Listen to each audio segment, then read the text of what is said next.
भूतेषु दया रूपेण संस्थिता नमस्तस्यै नमस्तस्यै नमस्तस्यै नमो नमः। हमारी इस खास पेशकश में आप सभी का बहुत बहुत स्वागत है।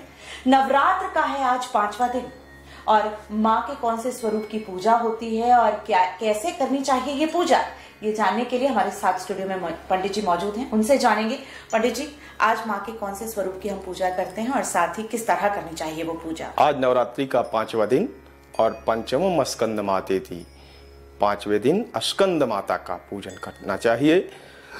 मूढ़ भी व्यक्ति ज्ञानी बन जाता है।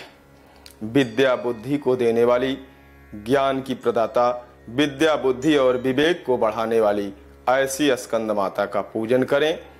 जिनके बालकों में, चाहे वो बालिका हो चाहे बालक हो, अगर बुद्धि का विकास नहीं हो रहा है तो 5वें दिन मां स्कंद माता का विशेष रूप से पूजन करें।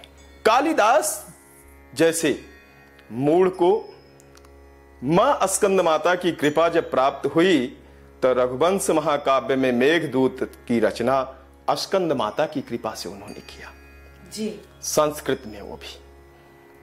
तो मतलब कालिदास के लिए भी कहा जाता है, पहले उन्हें कहा जाता था कि उन्हें मूर्ख होने के कारण उनकी पत्नी तक उन्हें त्याग चली गई थी, त्याग दिया था। और ऐसे में मां स्कंद माता की पूजा उन्होंने की। तो देखिए बता रहे हैं कि कैसे महाकाव्य लिखे कालिदास जी ने। रघुवंश महाकाव्य मेघदूत की रचना मां स्कंद माता की कृपा से उन्होंने किया। तो मूढ़ भी ज्ञानी हो जाता है जब स्कंद माता की कृपा होगी। और इसीलिए शायद बुध, क्योंकि बुध मानसिक स्थितियों को ठीक करता है, नसों में प्रवाह करता है। नसों में जब अच्छी धाराओं का प्रवाह होता है तो विवेकशील व्यक्ति होता है, बुद्धिमान होता है, वक्ता होता है, इसीलिए अच्छी वाणी में उसकी जिसका बुद्ध प्रखरता होता है वो बहुत इंटेलिजेंट होता है, ऐसा कहा जाता है। हाँ, इसीलिए यहाँ पर स्कंद माता के दिन 5वें दिन हम बुध ग्रह का पूजन करें।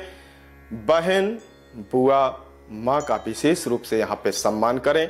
हो सके तो इस दिन अपने रिश्तेदारों में बहन बेटियों से संबंधित जो रिश्तेदार हैं उनको अवश्य बुलाएं। और साथ ही अगर हम खाद्य सामग्री की बात करें, क्या कुछ अर्पण करना होता है? विशेष रूप से देखिए, गुरु बृहस्पति का हम केले में पूजन करते हैं और विद्या के प्रदाता हैं, सलाहकार के रूप में गुरु जी को हम मानते हैं जी। अच्छे रूप में सदैव सीनियर सिटीजन से ही हम सलाह लेते हैं। तो केले का भोग लगाएं स्कंद माता को।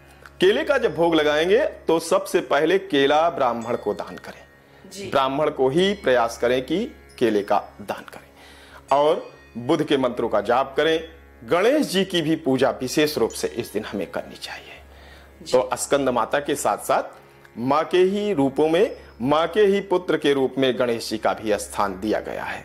तो हमें नव चेतना उत्पन्न होगी और नव चेतना उत्पन्न करने वाली माँ भगवती के 9 रूपों में स्कंद माता का आशीर्वाद प्राप्त होगा, जिससे हमारी बुद्धि का विकास होगा, विवेक का विकास होगा, विद्या का विकास होगा जी। तो यानी कि माँ के स्वरूप की पूजा से हमें बुद्धि में बताया कि विकास होता है और साथ ही हम अगर बात करें तो बहुत इंटेलिजेंट हो जाते हैं।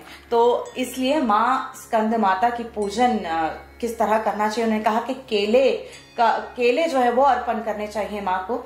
माँ की कृपा आप पर सदैव बनी रहती है। तो हमारी इस खास पेशकश में फिलहाल इतना ही। बाकी खबरों के लिए देखते रहिए ABN।